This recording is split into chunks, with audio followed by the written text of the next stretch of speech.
This is our review of Doctor Strange #6 from Derek Landy, this phenomenal series that has just been kicking all sorts of butt throughout the realms, 9 realms, 10 realms. I don't know. Steven was kind of murky on that detail during this issue. There's a lot to dig into here. And we finally get a crossover bit of information of something that's happening in our main Thor book that is acknowledged in our Doctor Strange book. Multiple things are acknowledged. This book is amazing. So, Faz, you were the first one in our group chat that was just like, oh my gosh, Doctor Strange was the best book of the week, of the ones that we cover for the show. So I actually fundamentally disagree with you. It wasn't the best book of the week. Doctor Strange is the best ongoing book Marvel has right now. That's what I think. I think it's not doing it justice to say that it is the best book of the week, because the art is firing. The story is so exciting. They're doing crossovers through the worlds of Asgard, something that I've always wanted. And it's just like, they're killing it over there. And we got lots of Strange and Clea, and we got Micro Wanda. What more could you want? If you want hot anime wizards, you came to the right issue. Like, seriously. Nice. Eric, we both have reviewed, I think we've reviewed every issue of this together. What was your first impression of issue 6? And like, does it keep firing on all cylinders like Faz is saying? The art is incredible. I think the humor is back. I think the humor's been dialed up, because I think with the climax of the previous arc, they had to get a little serious, but I think some of the comedy is coming back in. That's right, guys. Comedy's back. Comedy's back. Finally. We heard it here we first. Climaxed. Now we can laugh. I think this was a fantastic way to remind the Doctor Strange diehards that we have not forgot about you, but we've got a lot more Asgard stuff to talk about. So we're going to take a little detour here for a moment, but then we're kind of going back to what we were doing before. So it's a really nice little appetizer of like, hey, hold on. Like, it's going to be worth it. We're hanging in there for this plot line because there's some cool stuff coming. There's a big bad that's teased. I mean, it's just getting more exciting. We thought Verboten was a cool villain. I think we're just getting the groundwork laid for some really cool longer term stuff. Yeah. And if you're a comic book collector, then mark this. This is the first appearance of Downfall, right? Do we have a first appearance of the villain? And like, pretty cool. Yeah. So when Downfall becomes the next big thing in a Marvel movie, you can say, I was there. First appearance. Doctor Strange 6 is your first appearance of You'll never Downfall. forget it. I want to do a shout out to the colorist. Like, the art's great, the plot's great, but Dono Sanchez Almora, am I saying that? Alamera? Yes. Almera, like that one when they have like the all Sorcerer Supremes battling Downfall, the coloring is really noticeable and outstanding job. So sometimes the artist and the penciler and the writer gets all the thing, but man, the colors here just knock it out of the park. Couldn't agree more, Will. This artwork is beautiful. If you like Yvonne Fiorelli art, this was a feast for the eyes. Lots of brilliant artwork, and I agree with Will. The colorist really did like add so much to this, some reds, yellows, oranges, like purples. You're clashing colors against each other. Lots of magic. I think if you're a colorist on we should ask a colorist who's worked extensively on a Doctor Strange book this question. Does like your job get amplified because you're working with so much magic, and magic has like defined colors to it? That would be maybe an interesting question to ask them someday. But I'm going to jump into a quick synopsis of Doctor Strange #6. Now, this issue did have a lot of different things in it. So I'm going to do a broad overview, and then each of us is going to kind of pick a part that we want to dig further into. So the synopsis will just cover broad strokes, the story of issue #6. This issue is written by Derek Landy. Artist is Yvonne Fiorelli. Like Will said, Dono Sanchez O'Mara is the color artist. Letterer by VC's Corey Pettit, and another fantastic cover by Alex Horley. I think it would be fun to see if maybe Faz, since you're the head of acquisitions and talent relations, maybe if we could get some Alex Horley discussion. I think Alex would probably be a fantastic person to talk to because his style is so distinct, especially in modern comic. So, broad strokes, here is the story. We're back to Steven addressing concerns around the 9 realms. So we see little activities that he's doing. He's freeing people. He's fighting monsters. He is apparently addressing a demon-possessed Volstagg. which a little Volstagg exorcism or something. It concerns me as a family member of Volstagg's in his lineage. What do you mean as Volstagg? I'm just living the bit at this point. We do see Stephen and Angela go on a bit of a detective hunt where they're searching for these 7 sorcerers who have been murdering people around the 9 realms. This is really just a way for us to get Strange back to Midgard, because he's tracking down this magical signature through a portal, and the portal takes him to the Sanctum Santorum, takes him right in front of the Scarlet Witch. And Wanda and he have a little bit of a catch-up conversation. Clea shows up, and then we realize that they don't realize Asgard is not a thing anymore. They don't think Asgard is a thing.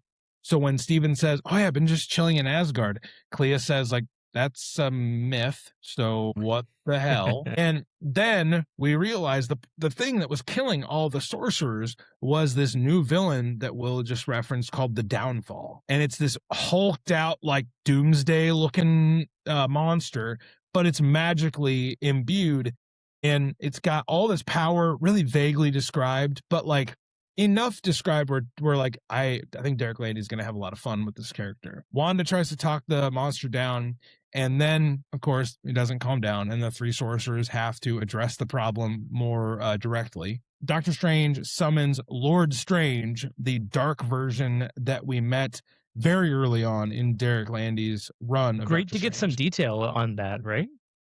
Yes, Faz, thank you for reminding me of that, because we do need to dig further into that detail, because we didn't really get a lot early on. It was like, oh, by the way, I'm the Strange who stepped up. They address the problem for now. Downfall escapes, and they're worried about it coming back. So Clea's like, "You need to stay," and he's like, "No, I need to go back." And they're like, "Why? You're going back to magical fairyland that doesn't exist." He's like, "Babe, I gotta go. I got stuff to do." So they share a beautifully rendered kiss by Yvonne Fiorelli, and then Doctor Strange goes back to his work as Sorcerer Supreme of Asgard. We end the issue though with Angela and Riala in heaven, and Riala is still this dark daughter hybrid that we don't know much about yet. We haven't gotten a lot of details, but they go to Verboten's cell and they're like, tell us more, tell us what's coming. And he's like, ha ha ha. Like he does the dastardly prisoner thing. He's like, "You need me to fight the thing that's coming." And it's like, you tease. So then we learn the disaster that is coming, this foreboding thing on the horizon, is called this foreboding thing. I didn't even realize I did that. This disaster on the horizon is Athotet, and that is what we need Verboten for. So many questions. But Faz, where would you like to start with your first takeaway, your first thought that we can drill down in on? I want to start with the Doctor Strange fans. I know that you guys haven't been loving Asgard as much as we are. I know that you miss the status quo. Look, guys, you got a reunion. You got to see a catch up. You got to see a really nice, sweet moment. 2 kisses with Strange and Clea. I've never been so excited. If this wasn't YouTube, I would have ended with a different word. It's very, very great to have that moment for you guys. But, he's got his rules. He's got to help the fairy tale land, and you got to let him do some Asgard stuff. He's going to return to Earth eventually. Just let us have this really fun new twist on the character. And if you just let yourself enjoy what's going on, it's actually really cool. You'll get hundreds more Doctor Strange stories in the Sanctum. This one is a cool status quo shift where you get to see Doctor Strange doing fun stuff, hanging out with an angel, still kissing his wife on occasion, and fighting something that eats magic for breakfast. What more could you want in a Doctor Strange story? I love that this was like, "Hey kids, pull up a chair. It's a very special episode with the Faz." Uncle Faz here. And he's Uncle Faz here, and I need to have a conversation with you just to help you settle down a little bit, guys. Everybody breathe. Everybody breathe. There's comics. We're gonna get back to Midgard. It's okay. It's okay. Let's have an adventure. We'll be back. I read all the reviews on League of Comic Geeks. I see you going, "The art's beautiful and I had a really good time, but I'm just mad he's not on Earth." It's okay. He'll be there. Just enjoy the moment. Thor is dead, and we're still enjoying the Thor comic. You guys will be okay. Your guy is on the playing field. Faz, do you have anything else besides your very comforting and I would Very say, pastoral. yeah. Honestly, You know what? I'm taking another moment to just talk about how great Yvonne Fiorelli has been. Every page still has 7 million panels and 7 million things in each of it. And like, Wanda looks so good. And Clea looks so good. And everybody else that we've seen a bunch still looks so good. The new villain looks so good. Like, again, Wanda looks so good, guys. So like, we gotta give a lot of respect to Yvonne for what he's doing here. Yeah, because otherwise Juan is just a complete dog. So really, thank you for Ryan, salvaging that. Don't make me kick you out of your own podcast. What are you doing? I'm just saying, her basic design is already gorgeous. So it's like, Yeah, but like, you gotta love anime Wanda. Come on my now. muse. No, like what I find so funny is I imagine that a lot of people that are like, I don't like where Doctor Strange is right now. I wish he was back in his old house, just doting around. I wonder how much anime they watch, because I'm willing to bet the overlap is pretty heavy. It's like, guys, it's the Strange surrounded by like just hot anime girls all the time. Like, come on, just enjoy it for a little bit. We'll get back to the other stuff. If you liked Ryan's voice at that point, mocking you, chime in the comments. Let us know what you thought about it. We'll respond. We'll be happy. If you don't like it, comment and tell us how offended you are, because right. engagement is king, baby. So if you want to be negative, That's right. He's just rage baiting the underbite community, and they're gonna not stand for it. So no, this is how we get canceled. Underbite community. Eric, what was your key takeaway? What did we love about Doctor Strange #6? My goodness, I loved all of the crossover references with what's happening in Mortal Thor. Yeah. The fact that Landy and Ewing are clearly talking, because we have references to things that happened like 2 months ago when Strange is bundled up in all the furs, being like, I thought Jotunheim was going to be colder. And Angela's like, no, there's a fire spirit who's in charge here. And that's Arin. Remember, her name translates into like raised stone hearth, because she's like a warm, friendly fire. Now we know that. Fire, and there's a little, maybe foreshadowing. and there's a little footnote that just ties it all together. We get the reaction, the reveal. Strange for a few minutes here was like the only person on Earth who remembered that Thor was a real thing. And he could have been telling everybody about it. I don't know if this is going to have any repercussions, but for a moment there, he's kind of planting the seed of like, wait a second, there's this Thor character. He's a real hero. It's like this actually happened, because they're still kind of not believing what he's saying. But also the team up, the triple Sorcerer Supreme, all at the same time, and they can't even touch this guy. He's immune to magic, or he's absorbed so much magic that he's immune to it. That's pretty wild, because Wanda could pretty much like V1 anybody magic related, let alone a team of 3 Sorcerer Supremes from their respective dimensions. That's wild to me that this guy is that immune to it. But, you know, I guess that, and he's just the servant of Atho-Tet or whoever this thing is.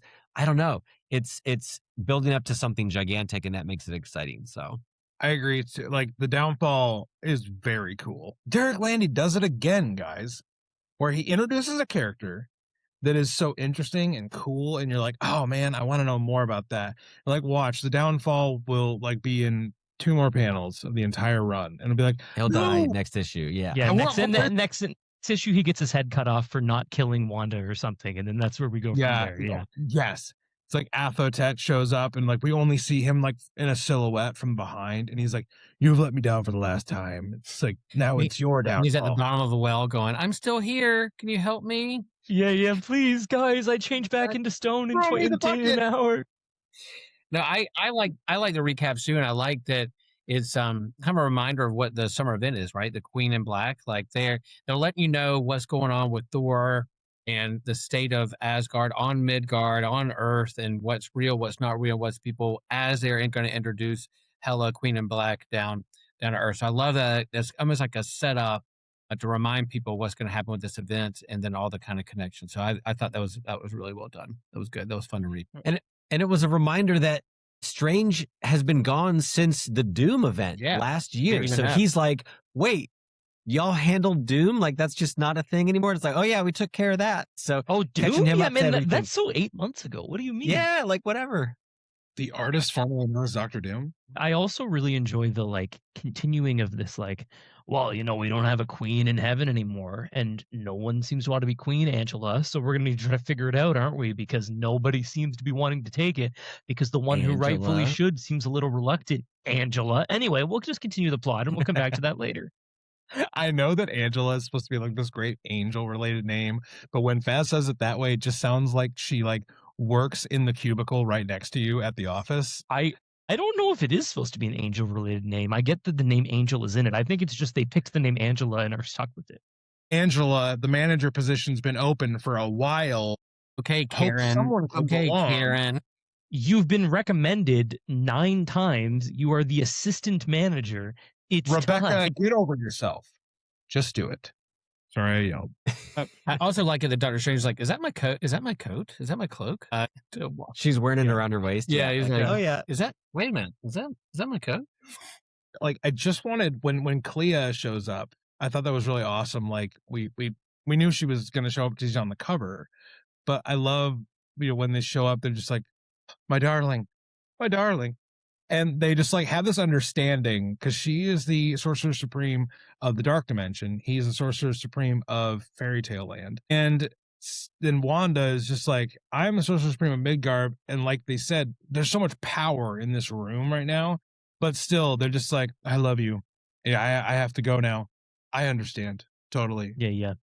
For your stupid made-up world, whatever, man. What's her name? Yeah. What's her name? What's really going on? Tell me. I will disembowel her in the pits of hell. But I do love that Ivan Fiorelli he took a character that is notoriously known for not being aesthetically pleasing and just made her look fantastic. Really salvaged Clea as a character. Ryan, we think Clea and Wanda look really good by Yvonne without you getting all bent out of shape about it. I get it. You're a Ulick guy through and through. The only character you have eyes for is Ulick. That's fine. They don't look Ulick enough. That's the problem. Yeah. There's no hair on their knuckles. They need broader. They need broader, bigger shoulders, hairier knuckles. Guys, one last thing. I feel like we promised to talk about Lord Strange, the dark version of Strange that he summons to deal with the downfall, but like only for that moment. Any other comments on this version of Strange that he has gained like control and access to, that he can unlock it at will back and forth, maybe just for like a time, maybe if he stays out too long, it has bad ramifications. Any thoughts on this character?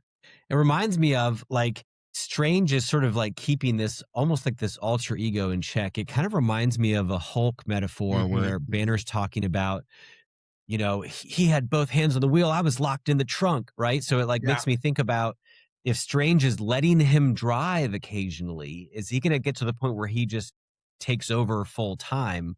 That could be something that, because obviously he's playing with fire here and he's like messing with this. He feels like he's got this guy in check for now, but that could quickly turn. And that feels like something set in place for like issue 15 of this run, right? Where like Strange is doing something and all of a sudden this guy takes over and then maybe he's the villain of an arc. That would be a lot of fun. Cool. Yeah. And I like how Clea's like, I don't even know you. Who is this? I don't even know you anymore. There's a little skepticism there of like, yeah, I'm glad to see you. It's been a while. Things have changed. My guy would never do this. Yeah. There's that kind of like, huh? And as a reader, someone looking in, we're like, yeah, we know who this is. We've seen this before. But then she raises the suspicion for us that later on down the road, that could not be good. Now, everybody, if you enjoyed Doctor Strange #6 and you're like, man, I wish there were just more magical baddies lined up to run into Steven, you are in luck, because the solicitation for Doctor Strange #7 goes something like this. Doctor Strange and Angela travel to Asgard to find out more about the mysterious, all-powerful entity, the Downfall, but discover that Asgard's library has been stripped bare by none other than the Enchantress, who harbors more secrets than answers. Yeah, everybody, Amora took all the books out of the library and she refuses to return them. Rude. Eric, first impressions on where we're headed immediately. More direct crossover. We get Amora, and we know Amora's been up to a lot since the beginning of Immortal Thor. So yeah, what are we anticipating from the Enchantress? She just no scope 360 to Rabbit. So like, what's she doing in the library? You talk about this. She did just 360 no scope a Rabbit. That is a good point. So hopefully she's got a guilty conscience and she's got her hands dirty trying to, plan a coup and a possible assassination in Asgard. So it's really going to be interesting when they kind of walk in on her in the middle of her scheming, and hopefully, I don't know. So, I'm hoping for a Magni appearance. Probably not. Fingers crossed for Magni. You would be mad if Amora showed up with a rabbit fur pelt around her shoulders. Oh my God! What if she did? I would love that so much. Doctor Strange is like, "You're wearing my coat." No, it's just like, no, it's my new this is all blue season. It's my new blue scarf, and there's like no mention apart from like a little bit of cybernetics still on the rabbit, so you know. And like it's like Yvonne Fiorelli just draws just little wires here and there. And then Eric is unresponsive for multiple days, just crying in the comics room. Yeah. You have to come out for work.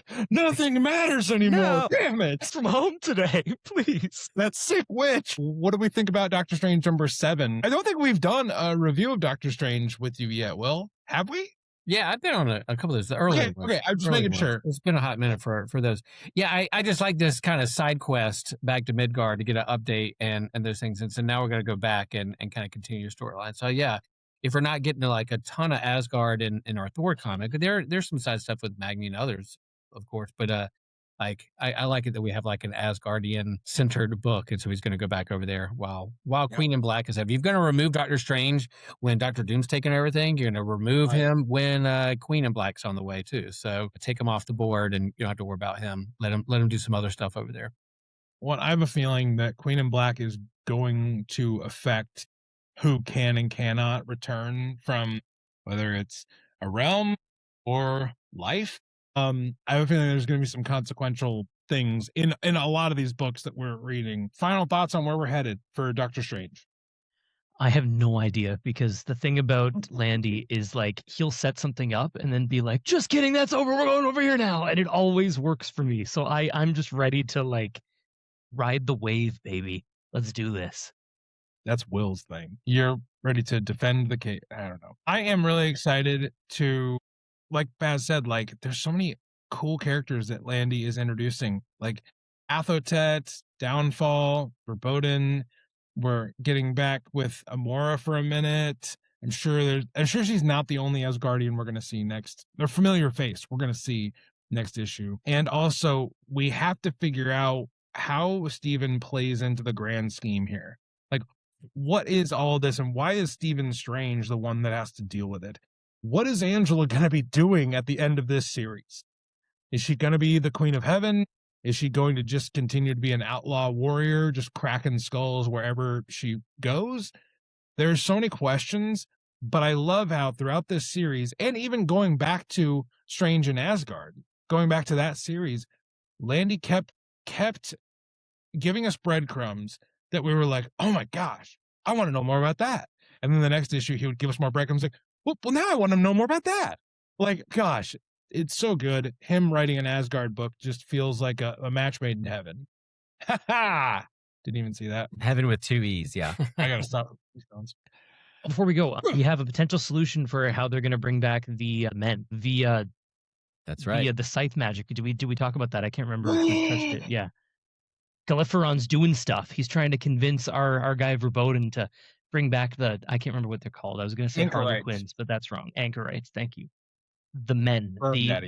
The breeding stock, I would say. God, that was the worst possible way to describe it, but accurate. The herd's pretty thin these days. Herd's pretty thin these days. Let's put a bunch of scythe magic doubles into their dead bodies and bring them back. Yeah. I'm sure nothing will go wrong if they do that, right? Yeah, that'd be great. Let's go to the local Gold's Gym and just start getting guys in the parking lot. Okay, everybody, we have thoroughly enjoyed Doctor Strange. We hope you're enjoying this book. If you are a Doctor Strange loyalist, come on. It's such a good book. Like, keep giving it a shot. And if you're a Thor fan and you're not reading Doctor Strange, as crazy as this sounds, if you're a fan of Thor and you're a fan of Thor type storytelling or storytelling, you will love this book. So give it a shot, give it a chance. Derek Landy is a delight to read, and Yvonne Fiorelli is fantastic. Like, it's just no way around it. And if you have an underbite, there's help out there. There's dentists and doctors that can help you. You're not alone. The Sound off in the underbite community comments. really got me. I feel like it's important to note that like a lot of the fandom for Doctor Strange is not men in basements. Like, people love the Clea Strange relationship. There's a lot of women, a lot of like younger men that are not like that. Anyway, Okay. just saying that some of you don't have underbites and are still wrong. Some of you have underbites and are right. It's okay in either direction. And some of you stopped listening minutes ago. I did not like that underbite comment. My bite is fine. If anything, I have an overbite. God. Everybody, thank you so much for checking out this episode. We hope that you reach out to us on Discord, Instagram, and Patreon. Links for all of that in the description there.